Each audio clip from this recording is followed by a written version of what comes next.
예수님께서 살아계실 때 특별히 사랑했던 한 가족이 있었지요.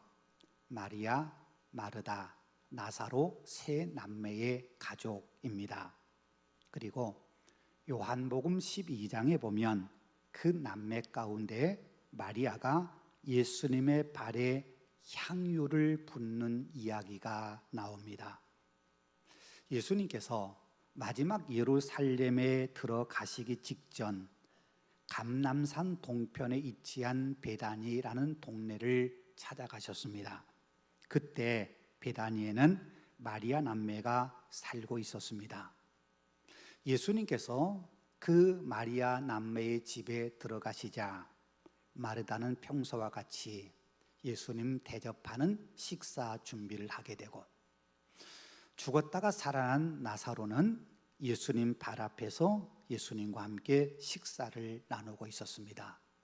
그때 마리아가 값진 향유를 가지고 와서 예수님의 발에 붓습니다. 그 모습을 본 가룟 유다가 책망하듯 말합니다. 이 값비싼 향유를 왜 낭비하느냐고요. 이 향유를 팔면 최소한 300데나리온을 받을 텐데 그 돈을 가지고 가난한 사람을 도와주면 훨씬 더 낫지 않겠느냐고요. 여러분요, 한 데나리온은 당시 노동자들의 하루 품삯입니다. 그러니까 300데나리온이라고 하면 노동자들이 300일 동안, 오늘 우리로 말하면 거의 1년의 연봉에 해당되는 그 값진 향유를 깨어 예수님의 발에 부어드린 겁니다. 오늘날 노동자 하루 품삯이 10만 원이라고 한다면 그 향유의 값은 3천만 원입니다. 노동자 하루의 품삯이 20만 원이라고 한다면 예수님의 발에 부어드린 그 향유 값은 6천만 원이나 됩니다. 결코 작은 돈이 아닌 굉장히 비싼 향유를 다 예수님의 발에 쏟아 부은 겁니다. 여러분, 왜 마리아는 그 비싼 향유를 예수님의 발에 쏟아 부었을까요?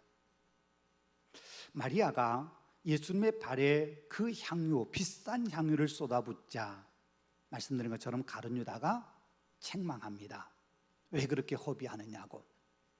그걸 다 팔아서 가난한 자들을 도와주면 훨씬 좋은 일 하는 거 아니겠느냐고. 우리가 객관적으로 생각한다면 가룟 유다의 말이 맞겠지요.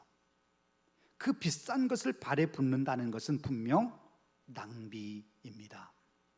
그렇다면 왜 마리아는 그걸 아까워하지 않고 그 비싼 걸 낭비하는 것, 낭비에 서슴지 않았던 것일까요? 마리아가 예수님의 발에 값진 향유를 부어드린 이유 간단합니다. 예수님을 사랑하기 때문입니다.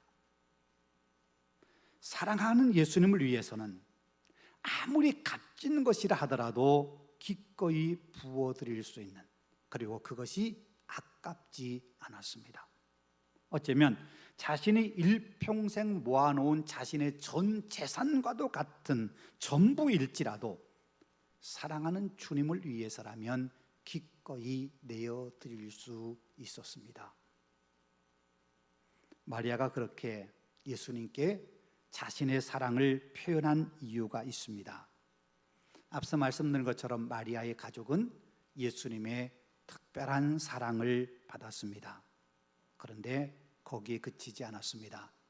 오늘 본문 바로 앞인 요한복음 11장에 보면 마리아의 동생 나사로가 죽었을 때 예수님께서 그 죽은 나사로를 살려주셨습니다.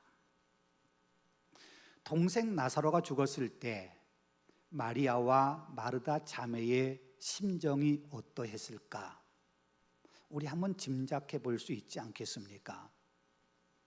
마리아 남매 이야기에서 그들 부모의 언급이 전혀 성경에 기록되어 있지 않는 걸 보면 아마 마르다 남매의 부모님은 일찍 세상을 떠나신 것 같습니다. 그들 세 남매만 남겨놓고 말입니다. 그러니 남겨진 세 남매가 힘들고 어려운 세상을 살아갈 때 그들끼리 서로 의지하고 서로 그들끼리 깊이 연대해서 살아가야 험한 세상 이겨낼 수 있지 않았겠습니까?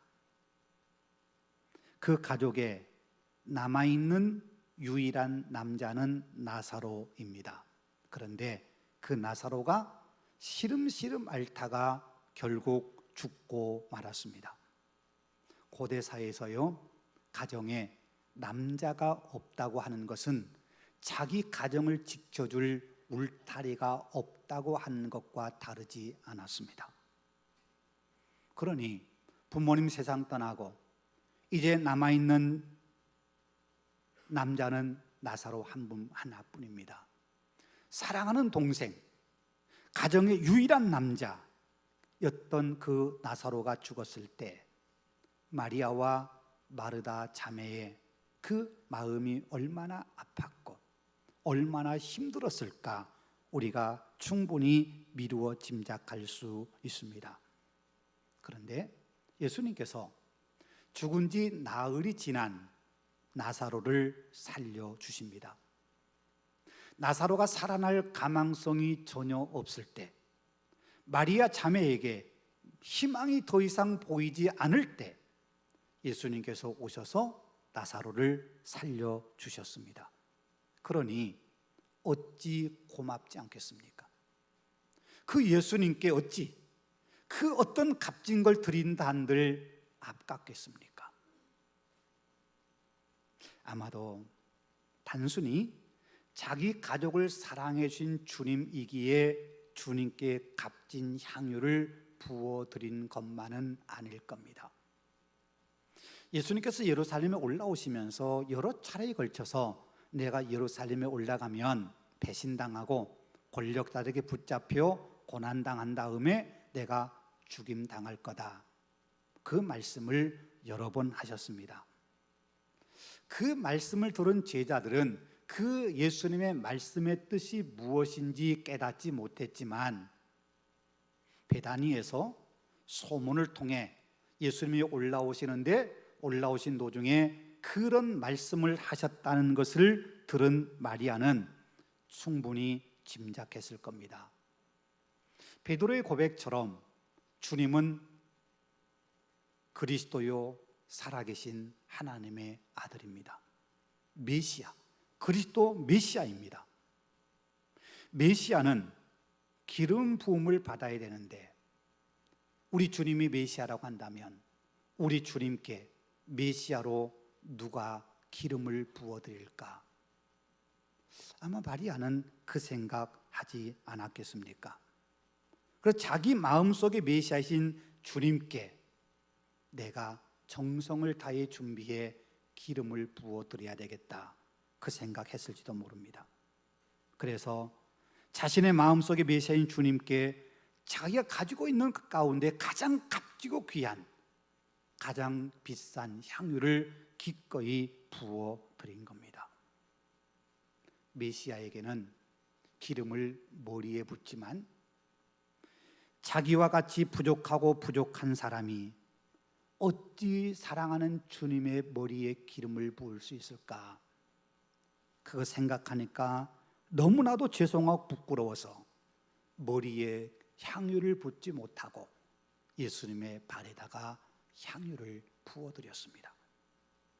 이것이 예루살렘에 올라가시는 주님께, 예루살렘에 올라가신 붙잡혀 죽으시는 주님께 자신이 마지막 해드릴 수 있는 최선이라고 생각하고 말입니다. 그런 마리아의 의중을 아셨기에 예수님께서는 향유를 낭비하는 마리아를 책망하지 않으셨습니다. 오히려 그가 나의 장례를 준비하고 있는 것이라고 그 마리아의 행동을 칭찬해 주십니다. 마리아에게는 자신을 사랑해 주신 주님을 위해서, 그리고 이제 예루살렘에 올라가서 죽으실 주님을 위해서 자신이 표현할 수 있는 최고의 사랑이 바로 자신이 가진 것 전부와 다름없는 그 값비싼 향유를 부어드리는 것 외에 자신을 표현할 방법이 없었습니다. 달리 주님을 사랑한다는, 내가 사랑하는 주님을 위해서 할 수 있는 것이 아무것도 더 이상 없었던 겁니다. 여러분, 그래요, 마리아는 예수님을 너무너무 사랑했습니다. 사랑했기에 뭔가 하지 않을 수 없었습니다. 더군다나 주님을 사랑한다고 표현할 수 있는 마지막 순간, 지금 이 순간이 마지막 순간이기에 자신이 표현할 수 있는 것 가운데 최고의 것으로 주님의 사랑을 내가 보여드리고 표현한 겁니다. 그게 바로 향유를 주님 발에 부어드린 거지요. 여러분, 주님께 사랑받은 마리아는 자신의 사랑을 주님께 표현해 드렸습니다. 그 사랑의 깊이를 알지 못했던 가룟 유다의 눈에는 주님 발에 향유를 부어드린 그것이 낭비처럼 보인, 값비싼 향유를 부어드린 이 마리아의 행동을 결코 이해할 수 없었습니다. 마리아에게는 그것이 주님께 드릴 수 있는 최상의 방법이었는데, 다른 사람에게는, 그 사랑을 알지 못한 다른 사람에게는 이해할 수 없는 행동에 지나지 않았던 겁니다. 여러분요, 마리아는 주님께 자신이 표현할 수 있는 최선의 것, 값비싼 향유를 부어드렸습니다.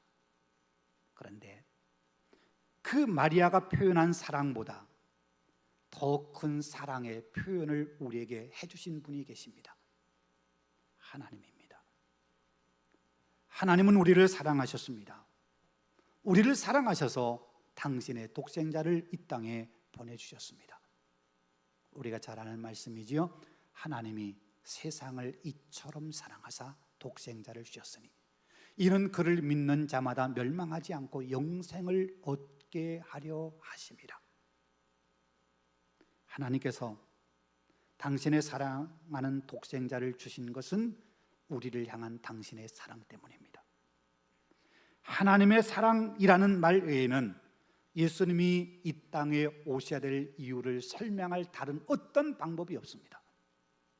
하나님의 사랑이 바로 예수님을 통해서 분명하게 드러난 겁니다.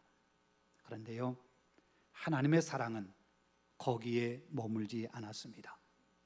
하나님의 사랑은 이 땅에 오신 그 예수님이 우리 죄를 위해서 십자가에 죽으시기까지에 이르렀습니다. 그래서 초대교회 성도들은 이런 노래로 하나님의 그 사랑을 감사하고 또 하나님께 영광을 돌렸습니다.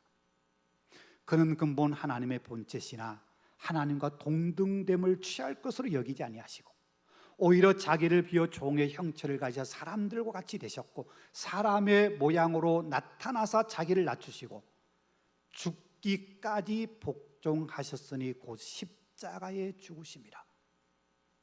죽기까지 복종하셨으니 그게 곧 십자가의 죽으심입니다. 사람의 모양을 가지고 이 땅에 오신 주님께서 십자가에 죽으시기까지 하나님께 복종하셨습니다.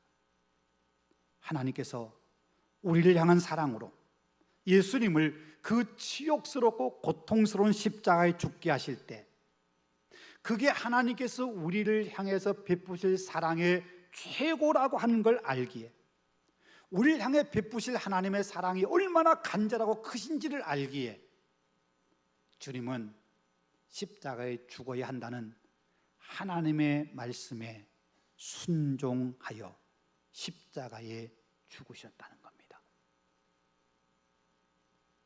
그렇습니다. 십자가는 하나님의 사랑의 증표입니다. 최고의 사랑의 증표입니다. 이 세상 그 어떤 사랑과도 비교할 수 없는 최고의 사랑이 그 십자가에서 보여졌습니다. 오늘 본문 5절에 말씀합니다. 그 하나님의 사랑이 우리 마음에 부어졌다고요. 우리가 이 세상을 살아가면서 때로 고난을 당하기도 하고, 때로는 힘든 일을 겪기도 하고, 때로는 어려운 순간을 만날지라도 인내하고 참고 소망을 이루어가는 이유는 우리의 마음에 그 하나님의 크신 사랑이 부어져 있기 때문입니다. 하나님의 사랑이 우리 마음에 부어졌다.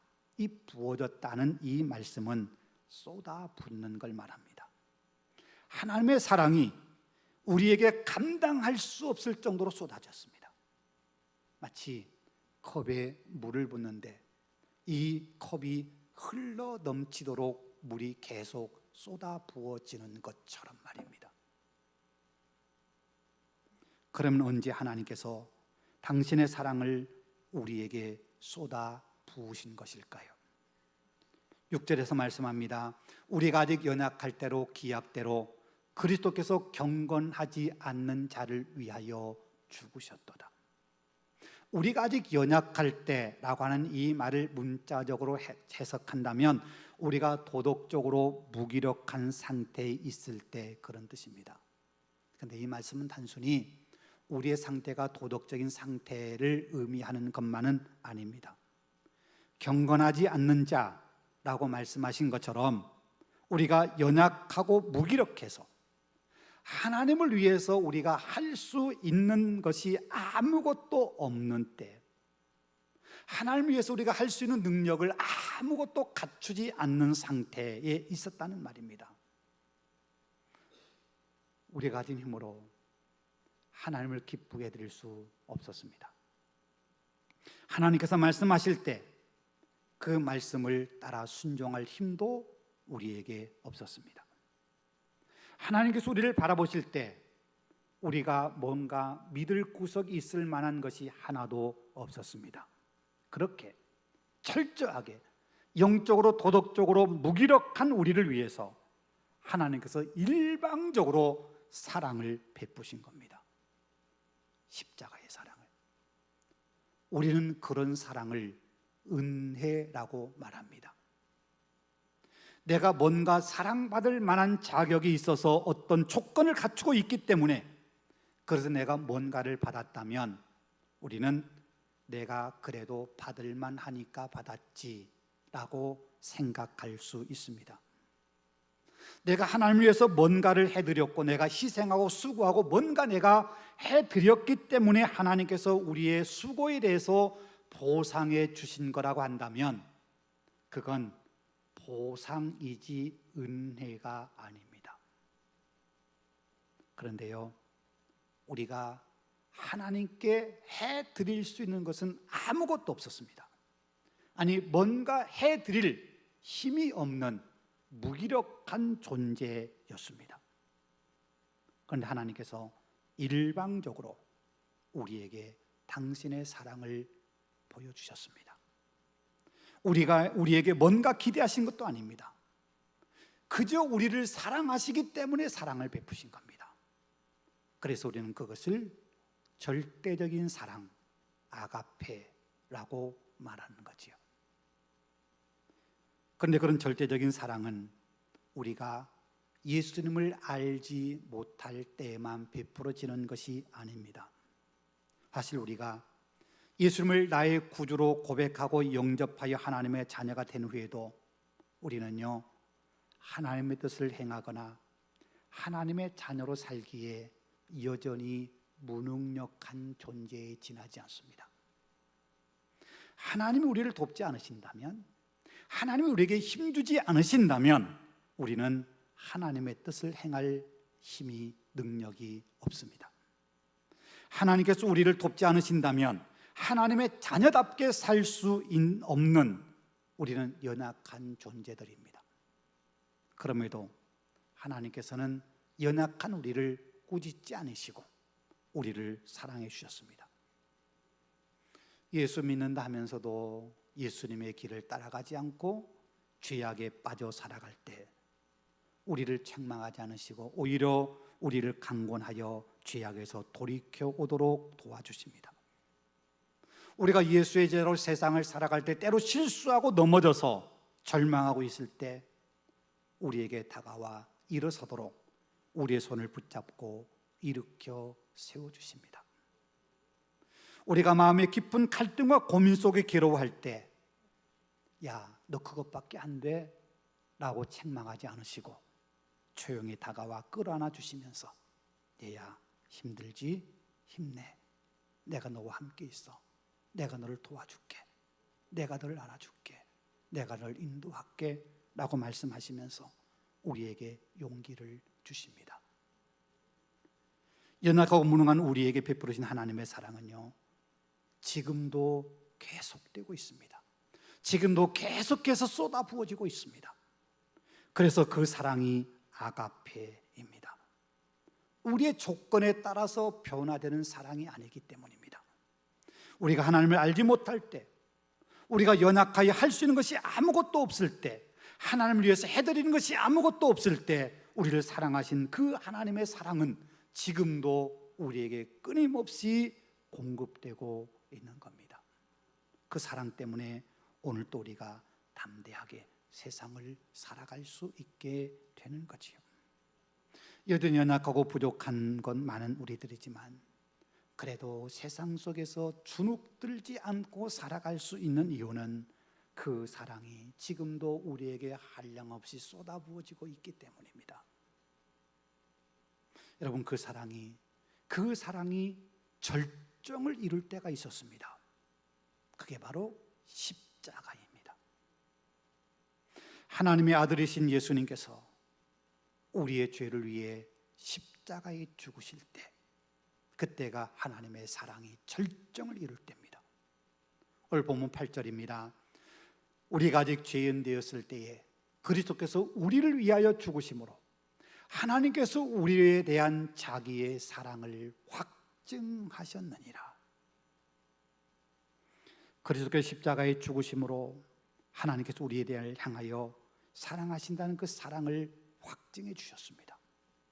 여기서 확증한다는 말은요, 명확하게 드러낸다는 뜻입니다. 입증한다는 뜻입니다. 죄가 없으신 예수님께서 우리를 위해 십자가에 죽으심은 하나님의 사랑이 너무나도 분명하게 드러난 사건입니다. 그것보다 더 명확한 증거는 없습니다. 우리를 사랑하신다는 것, 그것보다 더 확실한 증거는 없다는 겁니다. 하나님께서 당신의 사랑을 분명하게 드러내 확증해 주신 그 십자가에서 예수님이 우리의 죽으실 때, 그때 우리는 어떤 존재였습니까? 오늘 본문에 말씀하지요, 아직 죄인 되었을 때에. 그 십자가에서 주님께서 죽으실 때 우리는 죄인이었습니다. 죄인이 누굽니까? 우리가 지은 죄로 인하여 멸망당하고 죽어 마땅한 존재입니다. 영원한 지옥의 형벌을 받아야 마땅한 존재입니다. 그런데 예수님께서는 십자가에서 우리를 대신하여 죽으심으로 우리가 이제는 더 이상 죄인이 아니라 하나님께 용서받는 사람이 되었고, 영원한 형벌을 받아야 될 사람들이 영원한 형벌이 아니라 하나님 나라에 들어갈 수 있는 영원한 생명을 얻은 하나님의 백성이 된 겁니다. 그래서 십자가는 우리를 향한 하나님의 사랑이 분명하게 드러난 사건입니다. 요한일서 4장 1장 10절에서 말씀합니다.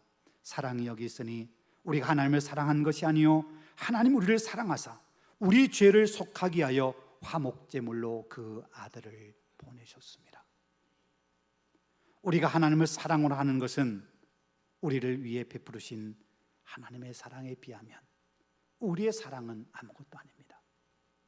우리가 주님을 위해서 뭔가 희생하고 수고하였다, 우리 하나님께서 우리를 위해서 베푸신 사랑에 비하면 그건 아무것도 아닙니다. 우리의 사랑은, 우리의 수고는, 우리의 희생은 주님이 하신 것, 하나님이 우리를 위해서 하신 것에 비하면 부끄러운 것에 지나지 않습니다.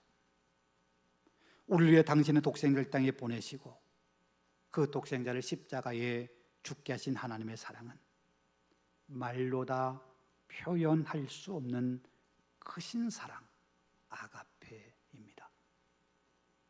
우리를 위해서 이 땅에 오신 예수님께서 그 고통스러운 십자가를 지시고 골고다에 올라 우리를 위해 기꺼이 죽어주신 그 십자가의 사랑은 그 깊이를 다 헤아릴 수 없는 깊은 사랑, 아가페입니다. 우리는 그 십자가의 사랑 때문에 하나님의 자녀가 되었습니다. 그 십자가의 사랑 때문에 우리는 영원한 생명을 소유하게 되었습니다. 그 십자가의 사랑 때문에 오늘도 우리는 하나님의 사랑 안에 머물러 살아갈 수 있게 되었습니다. 그 십자가의 사랑은요, 우리 안에서 결코 잊혀지지 않는 사랑이 되어야 합니다. 우리는 십자가를 바라볼 때마다 우리를 사랑하신 그 하나님의 크신 사랑을 기억하고 그 사랑을 우리의 마음에 다시 한번 확인하고, 그래서 하나님의 사랑에 응답해 가며 감사하며 살아야 합니다. 그 사랑이 우리의 마음에 감격으로 역사하도록, 감격이 영원히 우리 안에 남아 있어야 합니다. 19세기요, 영국의 명설교가인 스펄전 목사님이 어느 날 그 큰 슬픔 가운데 울고 계셨습니다. 그러자 그분의 아내가 물었습니다. 아니, 왜 울고 계시나요? 무슨 힘든 일이라도 있나요? 그때 스펄전 목사님께서 심각한 표정으로 이렇게 대답했습니다. 여보, 그건 말이요, 오늘 내가 십자가를 생각해도 내 마음에 감동이 없기 때문이요. 십자가를 생각해도 내 마음에 감동이 없기 때문에. 여러분, 신앙의 최대의 이기는 십자가를 생각해도 아무 느낌이 없는 겁니다. 우리 인생의 최고의 이기는 우리가 어려운 순간을 만났다는 것 아닙니다. 우리 집안에 어려운 문제가 생겼다는 게 우리 인생의 위기가 아닙니다. 주변 사람들도 외면당하고 고통당하고 있다는 것이 내 삶의 위기를 만드는 것 아닙니다. 가장 큰 위기는 십자가의 사랑, 십자가의 은혜에 대한 감격을 잃어버린 겁니다. 십자가의 감동이 내 안에 살아있으면 어떤 힘들고 어려운 일을 당한다 하더라도 우리는 낙심하지 않고 그 모든 걸 넉넉히 이겨나갈 수 있습니다. 그 십자가의 사랑이 나를 붙들고 있음을 알기 때문입니다. 그 십자가의 사랑이 지금도 나에게 잠잠히 흐르고 있고, 그 십자가의 사랑이 지금도 내게 쏟아부어지고 있다는 걸 알기에 아무리 힘들고 어려운 상황이라 하더라도 그 십자가의 사랑으로 넉넉히 감당할 수 있음을 알기 때문입니다. 십자가의 사랑만 기억하고 그 십자가의 사랑이 내 마음에 감격으로 역사한다면 우리는 세상에 두려워할 게 아무것도 없습니다. 십자가는 하나님께서 우리를 사랑하신다는 사랑의 확증이요 증표입니다. 그 십자가는 우리를 사랑하시는 하나님의 사랑의 최고의 사랑의